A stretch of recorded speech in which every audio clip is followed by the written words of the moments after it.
Hermanos, muy buenos días. Bienvenidos una vez más a nuestro devocional de este día martes.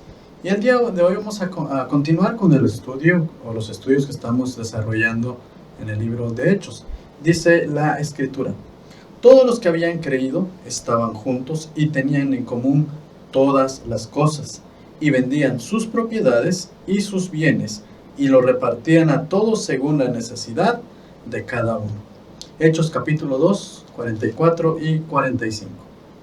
Durante todos estos devocionales hemos estudiado hasta aquí lo que estaba sucediendo en la iglesia primitiva. Todas esas cosas maravillosas que estaban sucediendo en la iglesia primitiva. Pero esas cosas maravillosas sucedían en tiempos sumamente difíciles y complicados para la iglesia. Los creyentes eran considerados traidores a la fe judía. Los apóstoles eran azotados por predicar y anunciar el evangelio. Hombres y mujeres eran encarcelados por esa nueva fe en Jesucristo. Los creyentes de la iglesia primitiva arriesgaban su vida por creer en Jesucristo. Por eso leemos en la Escritura: los creyentes estaban unidos. Sí, los creyentes de esa iglesia primitiva estaban unidos. Primero, porque vivían en la misma región.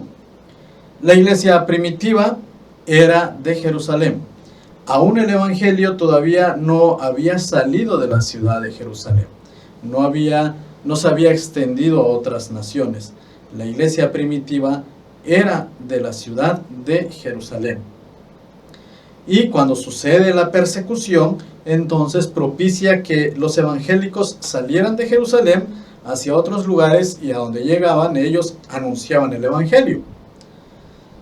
Los creyentes entonces en Jerusalén, que eran perseguidos, estaban unidos geográficamente, porque la iglesia solamente estaba ubicada en Jerusalén. Pero la Escritura también nos dice que los creyentes estaban unidos en espíritu y corazón. Había una unidad entre los hermanos. Se preocupaban unos por otros, se apoyaban, enfrentaban la oposición, enfrentaban la persecución. Escuche lo que dice el versículo 45. Y vendían sus propiedades y sus bienes, y lo repartían a todos según la necesidad de cada uno. Pablo, nos dice la Escritura en el libro de Hechos, podemos leer también continuamente el libro de Hechos, y ahí Pablo, en su testimonio que él da, nos dice que arrastraba a los creyentes, los arrojaba a la cárcel. Había niños que se quedaban sin padres, niños que pasaban hambre. La iglesia primitiva tenía que buscar la manera de cómo suplir las necesidades que la persecución provocaba. La práctica de vender todo era voluntaria, y eso lo pueden ustedes leer en Hechos capítulo 5. Esta práctica de vender todo también era temporal. Esta práctica demuestra el compromiso de los creyentes, pero esa práctica no era perpetua. En los años siguientes, Pablo les dice a las otras iglesias que se fueron formando que deben de recoger una ofrenda para satisfacer las necesidades de los creyentes en Jerusalén. El principio escritural que la iglesia primitiva estaba practicando fue el de preocuparse mucho los unos por los otros. Los hermanos de la iglesia primitiva tenían la voluntad de sacrificar todo para que nadie padeciera necesidad.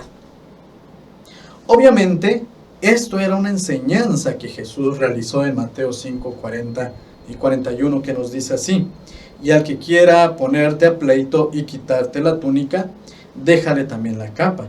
Y a cualquiera que te obligue a llevar carga por 1 milla, ve con él 2. O el consejo de Santiago que nos dice: hermanos míos, ¿de qué aprovechará si alguno dice que tiene fe y no tiene obras? ¿Podrá la fe salvarle? Y si un hermano o una hermana están desnudos y tienen necesidad del mantenimiento de cada día, y alguno de vosotros les dice: id en paz, calentaos y saciaos, pero no les dais las cosas que son necesarias para el cuerpo, ¿de qué aprovecha? Así también la fe, si no tiene obras, es muerta en sí misma. Y es que, hermanos, un cristiano egoísta, un cristiano egocéntrico, es un cristiano muerto. Por eso, cuando vamos a la Escritura, en ella Dios nos llama a usar lo que tenemos para el bien de los demás. En momentos de dificultades, la iglesia debe estar dispuesta a servir a los demás, a los necesitados. Por eso, es un reto para nosotros actualmente, porque una iglesia llena del Espíritu de Dios es una iglesia que da gozosamente y se sacrifica para ayudar a otros hermanos. Su deleite no es en edificios grandes ni bancos cómodos, sino que el deleite de esa iglesia llena del Espíritu de Dios es en alimentar y cuidar de aquellos que padecen necesidad. Dios los bendiga, nos vemos en la próxima.